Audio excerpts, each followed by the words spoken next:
তখন একত্রিত হতে পারেনি যে কারণটা ছিল যে লাভ ছিল না।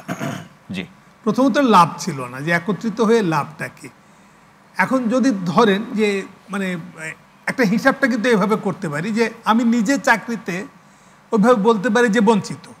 আবার একটা হিসাব যদি করি, যেমন চাকরির গোড়াতে যখন হিসাব করেছি তখন আমি জানতাম যে আমি কোন পর্যায়ে যাই রিটায়ার্ড করব, এটা কিন্তু জানতাম। শুরুর দিকে তো একটা হিসাব থাকে, হিসাব থাকে, এবং সেই হিসাবটা ছিল আমি যে জায়গায় রিটায়ার্ড করেছি আমি কিন্তু এই জায়গায় রিটায়ার্ড করতাম।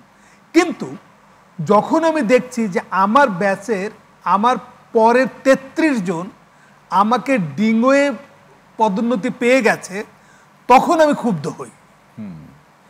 আমি কিন্তু আমার পরের 33 জন আমাকে ডিঙোয়ে না গেলে আমি কখনোই ক্ষুব্ধ হতাম না, কারণ আমি জানতাম যে আমার নিয়তি হচ্ছে আমার বয়সজনিত কারণে আমি এখানে থেমে যেতে হবে, ওখানে থেমে যেতে হবে, আমি এই জায়গা পর্যন্তই থাকবো।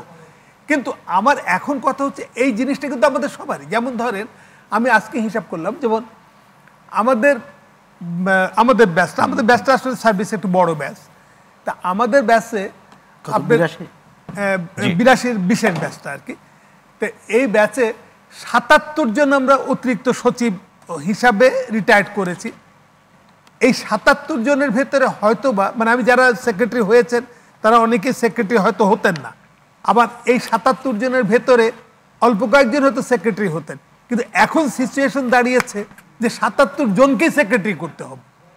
কারণটা হচ্ছে যে তাদের পরের জন চাকরিতে, এই 77 জন চাকরিতে থাকা অবস্থায় তাদের পরের জন সেক্রেটারি হয়েছে। এটা কেন করছে? সাইফুল ইসলাম, এই পর্যায়ে এতটুকু একটু শুনি, পরবর্তী পর্যায়ে আরো বড় সময় পাবো তখন আরো বিস্তারিত শুনবো। সেটি হচ্ছে যে এই সরকারের স্থিতিশীলতার তো একটা প্রশ্ন, মানে সেই জায়গাটিতে মনে হচ্ছে যে কেউই সময় দিতে চাচ্ছে না, মনে করছে এখনই একটা সুযোগ, সকল দাবি দেওয়া দীর্ঘদিনে যেটি আদায় হয়নি বঞ্চনা সেটি এখনই আদায় করে নিতে হবে, এরকম একটা চিত্র কিন্তু আপনি বললেন।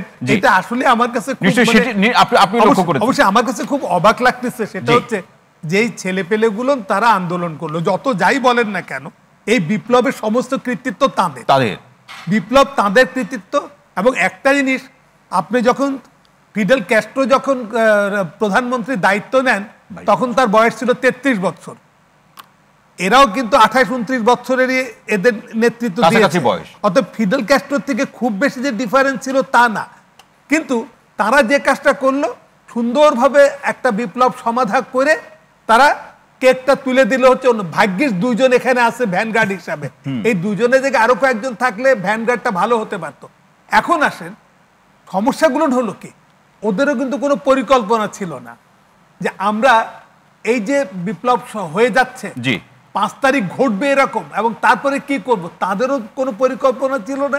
যারা এসছেন তারাও তো কিন্তু জানতেন না যে আমরা এভাবে। এই জায়গাতে আপনি আরো আলোচনার প্রয়োজন মনে করেন?